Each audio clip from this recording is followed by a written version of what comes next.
Eu, alfabetizado em 1960, o primeiro livro que eu li por inteiro, né, e que eu tenho uma memória estupenda dele na época, foi Monteiro Lobato. Monteiro Lobato, Reinações de Narizinho.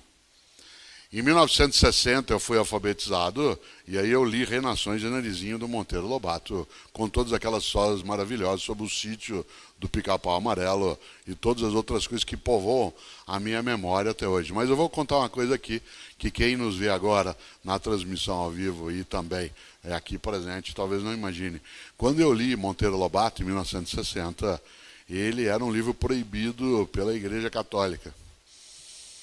Quem aqui tem formação católica talvez saiba que, e a minha família é de formação católica, e eu também, havia na Igreja Católica um índice de livros proibidos.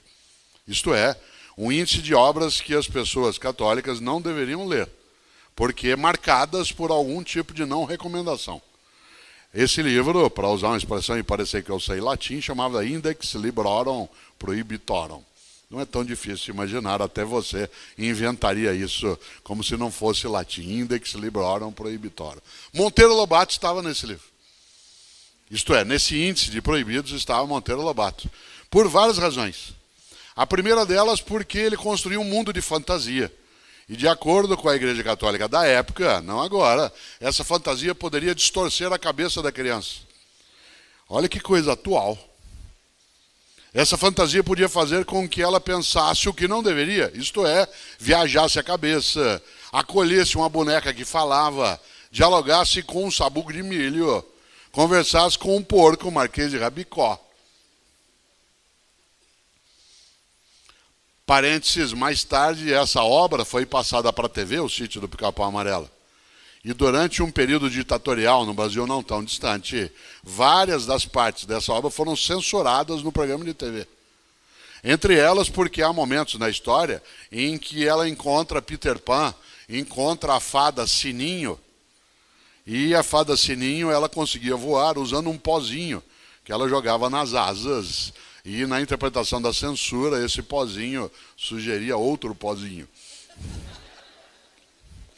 E a outra coisa dentro da obra de Monteiro Lobato é que havia ali uma relação que hoje às vezes é debatida, que era ter ali Dona Benta, que tomava conta de todos, que era uma senhora, e a outra, que era assim, a Anastácia, que era uma pessoa negra numa atividade secundarizada.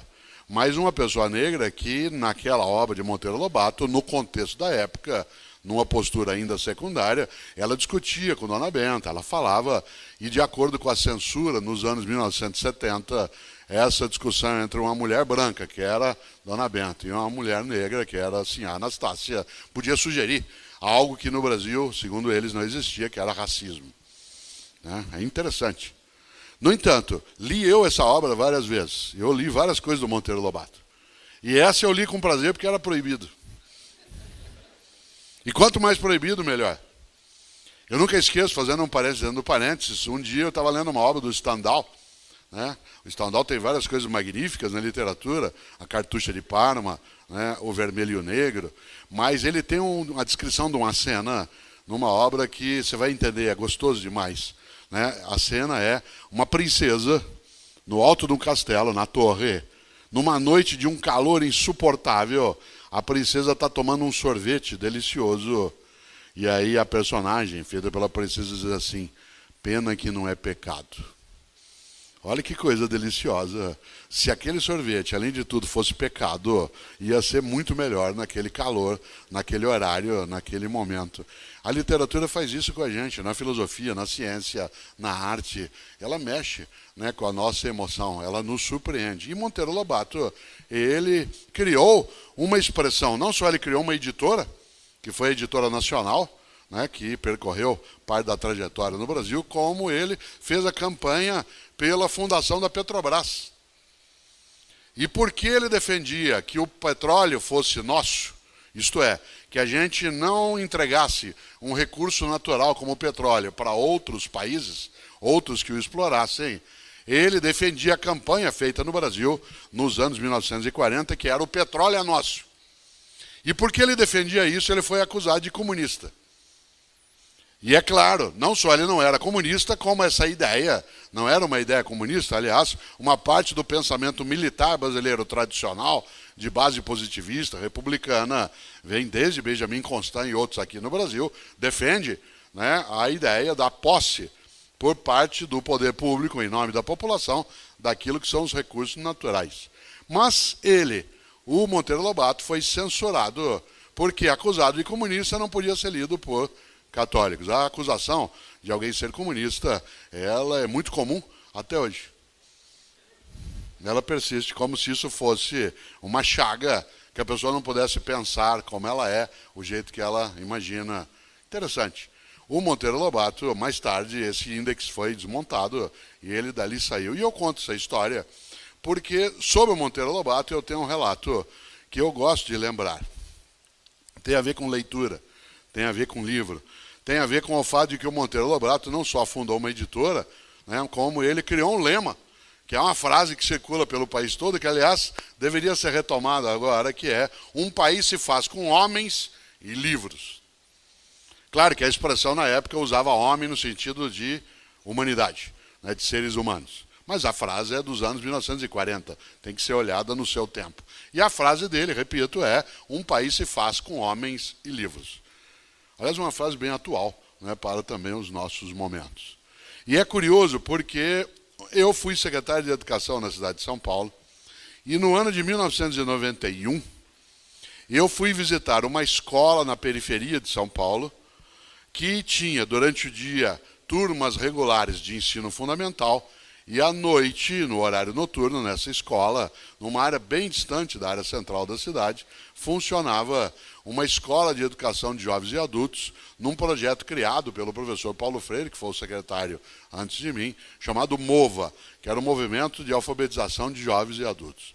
Esse MOVA, que existe em vários locais no Brasil, existe ainda, mesmo depois de mais de 25 anos, né, em várias regiões, ele fazia educação de jovens e adultos. Quando eu cheguei na escola, era de manhã, eu vi um casal de idosos cuidando do jardim. Cuidando do jardim. Cuidando das flores, das coisas.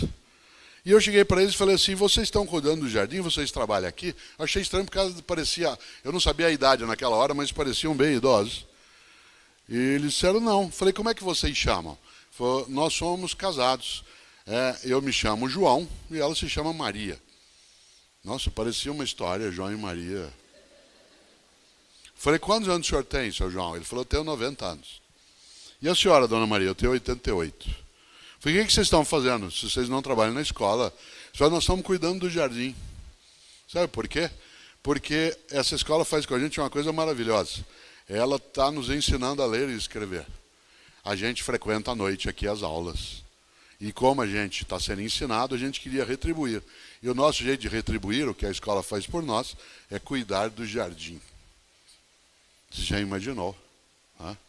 Falei: que ótimo! E aí que tem uma brincadeira muito forte, porque, não sei se você sabe, quando a gente reúne vários textos, várias ideias, vários contos num único livro, o nome que se dá é antologia. Antologia. E o nome antologia não é casual, porque no grego antigo, antologia significa ramalhete de flores. Da onde vem, por exemplo, uma flor que muitos conhecem, que é antúrio. A noção de antologia é quando você reúne várias flores num lugar. E os dois estavam ali cuidando do jardim da escola, cuidando das flores. E eles cuidavam das flores, sabe por quê? Porque eles queriam retribuir o que se fazia para eles. Claro que ali havia um desvio de interpretação política. Eles não tinham que retribuir. Eles tinham que receber da parte dos governos, inclusive do meu, como eu estava, desculpas por não terem sido alfabetizados, embora, como cidadãos, pagassem os tributos e não recebessem o serviço de educação escolar de volta. Mas eles queriam. Muito simpática a ideia. Faziam isso com gosto. Eu falei: que ótimo.